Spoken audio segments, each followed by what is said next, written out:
once again from the rebuild shop with Scott Knox. Today was a big day. Tell me what happened. It was, Shelli. Yeah, we got 5 new parts, significant parts for the rebuild.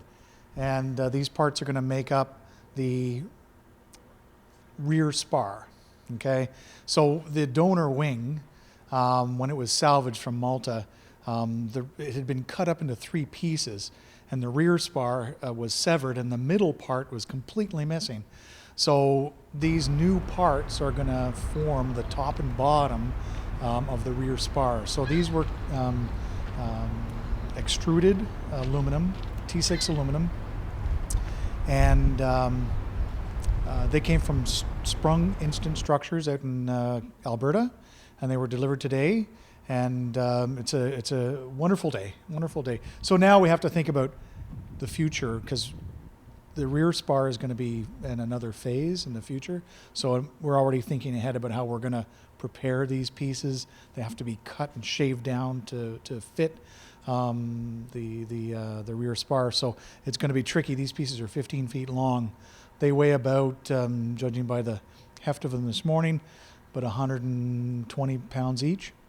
So to get them jigged up and prepared for machining is going to be tough. But yeah, so the rear spar, you recall from other shows that we did the front spar, and then we've done the ribs. Now we're doing the rear spar. So basically, once the rear spar is done, once it's all bolted all back together again, basically we have a wing again.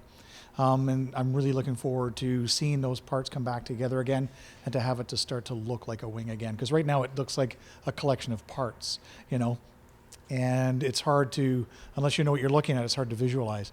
But once it starts to come back together again, I'll be really pleased, and it'll just be a little more impressive.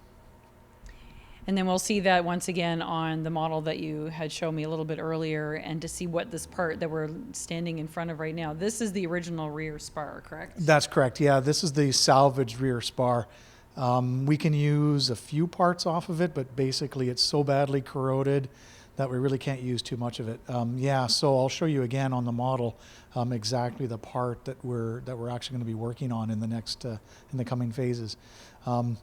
Yeah, it's a shame that you know, the sea air in Malta corroded the parts so badly that they're not usable. Yeah, I noticed that on both ends there, the corrosion, especially on the parts that you can see. Now, the parts that are sort of inside a little bit, those to me seem a little bit more salvageable. Is that correct? Yeah, some parts weren't exposed to the elements, so they're not as badly corroded.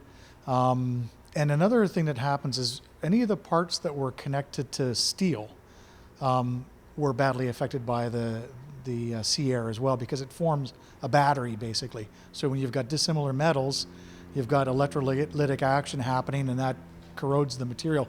It's kind of like a battery. You know, if you leave a battery in a toy too long, it just starts to corrode, right? Yeah, everybody knows it's sort of that white film that you get. Yeah, that corrosion exactly. that happens. Same kind of thing is happening here. So the end fittings at the end of each end of the rear spar, there's steel.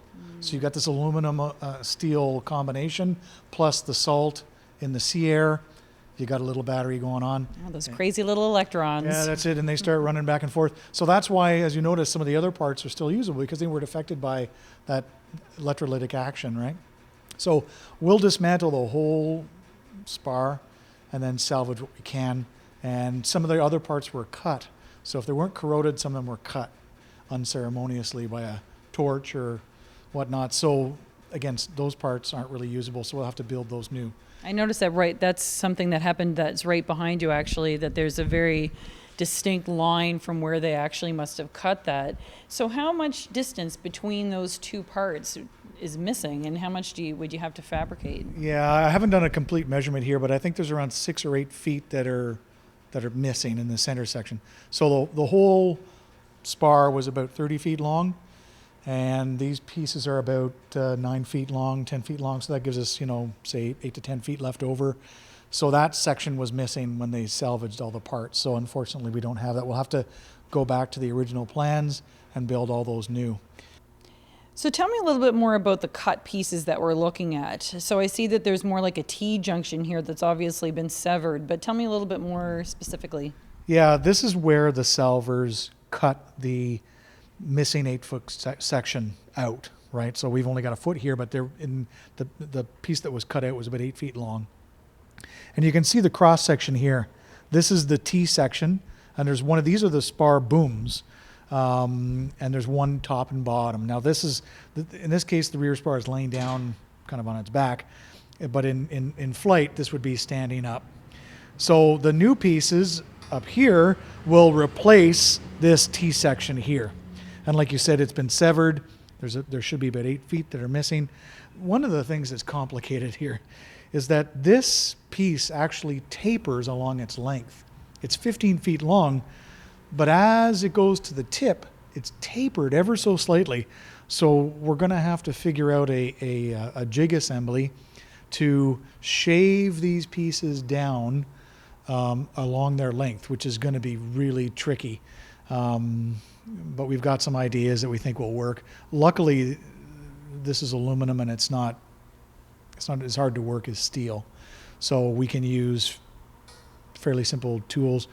Initially, we were going to try to get this sent out to a machine shop. It's cost prohibitive. So we'll just do the machining here in-house. And it's really important that you guys continue to join us. What's really important is the funding that goes into these projects. It's very expensive, even though a lot of people have helped us out with material. They give us material at cost in many cases, but it's still very expensive. And the shop time and our heat and hydro and other things, there's a lot of expense there that all adds up. So anything that you can do to help out, tell your friends, spread the word, help support Halifax 57 Rescue. There's crowdfunding campaigns going on right now. Seek them out and help us. Every little bit will help, right? So if you want to be a piece of history, donate today.